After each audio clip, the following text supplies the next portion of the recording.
विमानतळाला दिबा पाटील यांचे नाव देण्याची जोरदार मागणी। पनवेल तालुक्यातील नांदगाव डोंगरावर प्रकल्पग्रस्त शेतकऱ्यांनी मानवी साखळी उभारून ठाम संदेश दिलाय।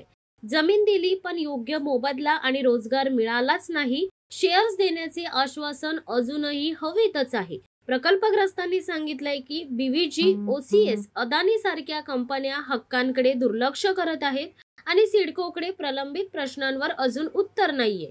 या आंदोलनातून शेतकऱ्यांनी हक्कांसाठी लढण्याचा निर्धार दाखवला आणि नवी मुंबई आंतरराष्ट्रीय विमानतळाला लोकनेते दिबा पाटील यांचे नाव देण्याची मागणी आणखी ठाम केली आहे।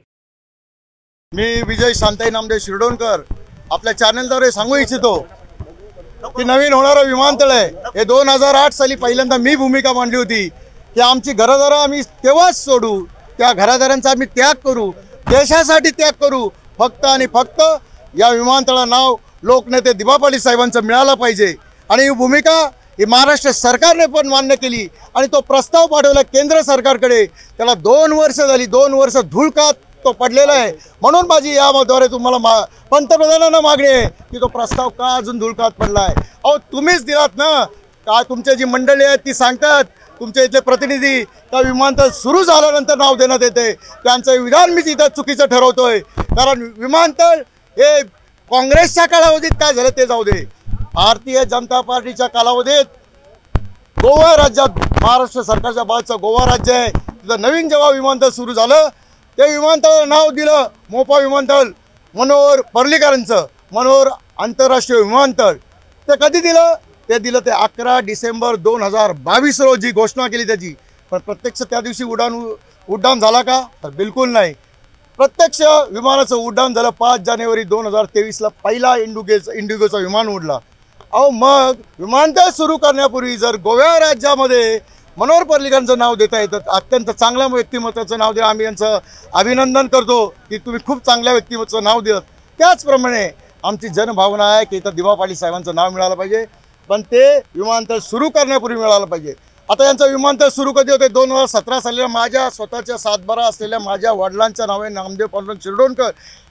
योगायोग असा की तिथेच विमानतळाचं उद्घाटन झालं, पण पंतप्रधानांनी तिथं घोषणा केली की 2019ला विमान होणार आहे, तो का झाला नाही, आज 2025 आहे। जानेवारीत घोषणा केली का आता होईल, त्याच्यानंतर फेब्रुवारी, मार्च, एप्रिल, मे, जून, आता मुख्यमंत्री येऊन गेले, त्यांनी सांगितलं का ऑगस्टच्या एंडला होणार आहे। अहो आम्ही वाट बघत होतो का 15 ऑगस्टला तरी सुरुवात करतील, पण ते काही त्यांना करता आलं नाही। मी त्यांना सांगू इच्छितो की विमानतळाची घाई करू नका, विमानतळ हे काही अजून तयार झाले नाही, उगाचच आपलं काहीतरी करायचं आणि त्याचा कामाचा दर्जा घसरवायचा। विमानतळ सुरू करताना ह्या विमानतळाचा आंतरराष्ट्रीय असं विमानतळ आहे, तर आंतरराष्ट्रीय दर्जाचा तो विमानतळ असला पाहिजे। बघा आजूबाजूला जाऊन साला किती खड्डे पडलेले आहेत रस्त्यामध्ये, काय इन्फ्रास्ट्रक्चर आहे। अहो येणारा फॉरेनर आहे, परदेशी पाहुणा आहे, तो काय येईल आणि काय तिथं धाब्यावर बसेल जेवायला? तो जाईल तो 5 स्टार हॉटेलमध्ये जाईल। तिथं 5 स्टार हॉटेल नको, तिथं मेट्रो नको, तिथं जो कोस्टल रोड आहे तो अजून तयार झाला नाही। याचा अर्थ विमानतळ हा पूर्णपणे तयार झालेला नाही। सर काय सांगाल तुम्ही? एवढे महिने झाले, वर्ष झाले दिबा पाटील साहेबांच्या विमानतळाला नाव देण्यासाठी आंदोलन करत आहात, ग्रामस्थ म्हणून करत आहात, तर कशा प्रकारे तुमची पुढची भूमिका असेल? प्रथमतः आजचा कार्यक्रम घेण्यात आला जनजागृती संदर्भात। प्रथम मी म्हणेन की मुंबई आंतरराष्ट्रीय विमानतळाला महाराष्ट्र सरकारने नावाला मंजुरी दिली आहे। पुढील प्रस्ताव केंद्र सरकारकडे पाठवलेला आहे, ते लवकरच म्हणजे पुढल्या सप्टेंबर महिन्यात माननीय मोदी साहेब यांचा जन्मदिवस आहे त्या दिवशी दिला तर ह्या प्रकल्पामध्ये मोठ्या स्वरूपात आनंद हा लहरणार आहे।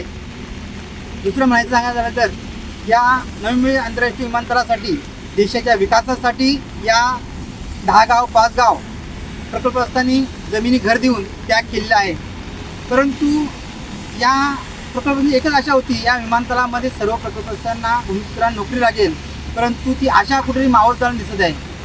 कारण की तिथल्या प्रकल्पग्रस्तांना डावलून कुठेतरी या प्रकल्पाशी संबंध नसताना अनेकांचे फॉर्म भरून ट्रेनिंग दिली जात आहे, परंतु ही प्रथम प्राधान्य ह्या 5 गाव 10 गावांना दिला पाहिजे। याच्या पलीकडे ह्या गावातून कमी पडले तर शेजारच्या नवी मुंबई, उरण, पनवेल या भागातली त्यांची भरती करा, तेही कमी पडले रायगड, ठाणा या भागातली भरती करा। परंतु प्रथम प्राधान्य हे 10 गाव 5 गाव या गावानं दिला पाहिजे.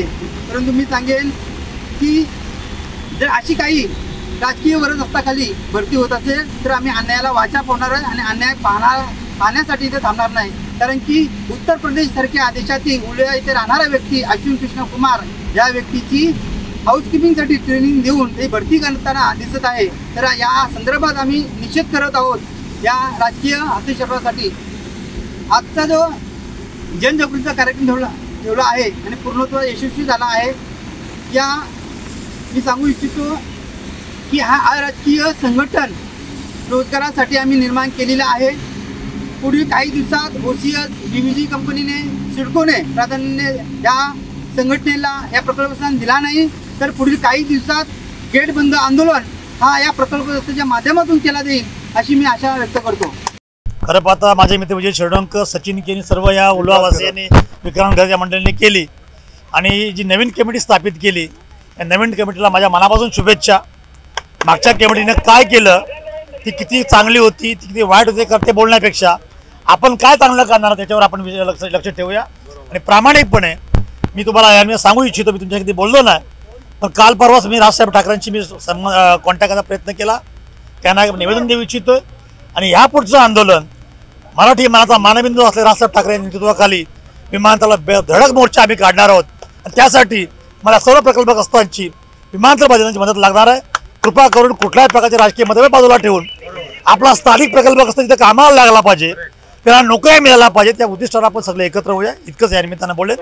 आणि पुन्हा एकदा भर पावसात सुद्धा या पावसाच्या आवाजाला न जुमानता मोठ्या संख्येनं हे प्रकल्पग्रस्त विमानतळ बाधित लोक जमा झालेत. त्यांना मनापासून मानाचा मुजरा. जय हिंद, लाल सलाम, जय दिबा पाटील. मी या निमित्तानं सांगू इच्छितो की आमदार प्रशांत ठाकूर साहेबांनी सांगितलं की दिबांचं नाव जर नाही लागलं तर आम्ही राजीनामे देऊन आम्ही आंदोलन यांच्या सरकारच्या विरोधात उतरू. प्रशांत ठाकूरांच्या या भूमिकेला आमचं जाहीर समर्थन आहे. जर प्रशांत ठाकूर आमच्यासोबत आंदोलनाला आले तर त्यांच्यासोबत 2 पावलं आम्ही पुढे चालू. आणि दिबांच्या नावासाठी हा आमचा आग्रह आहे. आणि दिबांचंच एक वाक्य आहे, ही छेडलेले हे युद्ध आहे, मोदी सरकारमध्ये छेडलेलं युद्ध आहे. दिबांचंच एक वाक्य आहे, युद्धामध्ये अनेक लढाया होत असतात पण युद्ध हे जिंकेबल लढायचं असतं.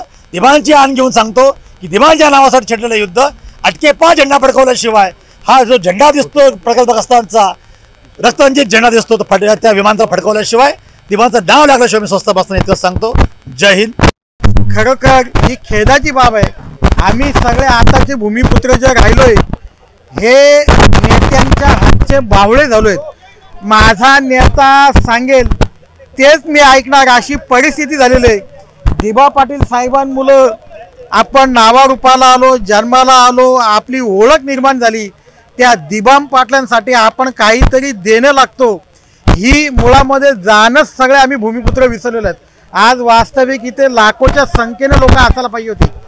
तरीही ज्यांनी हे आयोजन केलंय त्यांचं मनापासून अभिनंदन करतो का त्यांनी हा अनोखा उपक्रम घेतलाय आणि डोंगरावर चढून आपला एक संदेश हा इथल्या प्रशासनाला दिलेला आहे.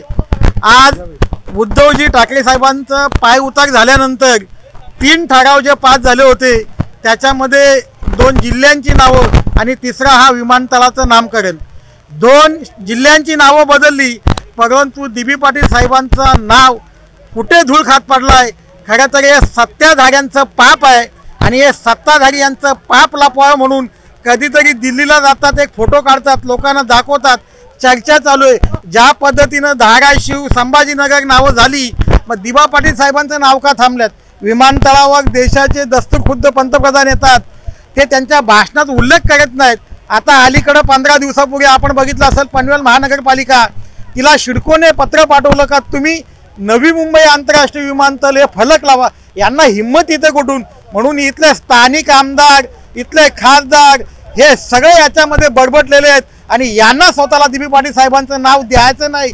नाव द्यायचं असतं तर आज हे राजीनामा देऊन इथं रस्त्यावर आले असते. माझा आपल्या माध्यमातून त्यांना पुन्हा प्रश्न आहे, खरोखर तुम्हाला दिबा पाटील साहेबांचं नाव द्यायचं असेल तर तुम्ही आता राजीनामा द्या, कारण स्थानिक स्वराज्य संस्थांच्या निवडणुका आल्यात. आणि माझी भूमिपुत्रांना विनंती आहे का सर्वांनी या निवडणुकीला बहिष्कार टाका, तेव्हा कुठं सत्ताधारी तुमची बाजू ऐकतील. अन्यथा तुमच्या या मागणीला ते काही सिरियस घेत नाहीत आपण जेवढ्या जोराने तीव्रतेने आंदोलन मोर्चा काढू तेवढी दखल आपली घेईल, म्हणून आपल्याला प्रत्येकाच्या घरी जाऊन आपल्याला आवाहन करावं लागेल की अभी नाही तो कभी नाही, म्हणून सगळ्यांच्या घरोघरी जाऊन नवीन अभियान राहून त्याच्यात एकच सर्व राजकीय आपला बाजूला ठेवून फक्त आपला एकच अजेंडा ठेवायचा आहे का दिबा पाटील साहेबांचं या विमानतळाला नाव लागलं पाहिजे, अन्यथा आम्ही कुठल्याही निवडणुकीला मतदान करणार नाही आणि कुठल्याही राजकीय पक्षांचे झेंडे हातात घेणार नाही. धन्यवाद. या ठिकाणी आज सर्व भूमिपुत्र डोंगरावरती चढले होते, परंतु या ठिकाणी अतुल पाटील जे दिबा पाटलांचे सुपुत्र आहेत हे या ठिकाणी आलेले नाही. या संदर्भात बघा त्यांच्याविषयी काहीतरी बोलावं उलट सुलट ते योग्य वेळ आली का मी ते बोलणारच आहे, पण आता तो विषय नाही. आपला आता विषय आहे का दिबा पाटील साहेबांचं नाव लागलेलं आहे, त्याच्यामुळं अतुल जे आले काय किंवा कोणी आले नाहीत कुणासाठी वाढ बघायची नाही आणि हा लढा असाच चालू ठेवायचा आहे. त्यांनी दिबा पाटील साहेबांचा उल्लेखही केला नाही आहे, विमानतळाला नाव देण्यात नाही आहे. आणि आत्ताच परवाच्या दिवशी प्रशांत ठाकूर आमदार पनवेलचे त्यांनी उद्देशून सांगितलं की दिबा पाटील साहेबांचं नाव लागेल. जर नाव नाही लागलं तर तुमचं पुढचं आंदोलन कसं असणार आहे? आज नवी मुंबई प्रकल्प बाधित ग्रामस्थांचे आंदोलन जे केलेले आहे त्याला संपूर्ण पाठिंबा शिवसेनेचे आता उपनेते बबनदादा पाटील साहेब आले होते त्यांनी दिलेला आहे. आणि ही फक्त आता ही चिंगारी पेटलेली, याचा भडका व्हायला वेळ लागणार नाही, म्हणून शासनाने आणि भारत सरकारने वेळीच जागृत होऊन दिबा पाटील साहेबांचं नाव द्यावे अशी आपणाद्वारे विनंती करतो. जय हिंद, जय महाराष्ट्र. शिवसत्ता टाइम्ससाठी दत्ता मोकल, पनवेल. दे धडक बेधडक वृत्त देणाऱ्या आपल्या शिवसत्ता टाइम्स न्यूज चॅनलला लाल बटन दाबून सबस्क्राईब करा आणि बेल आयकॉनला क्लिक करायला विसरू नका.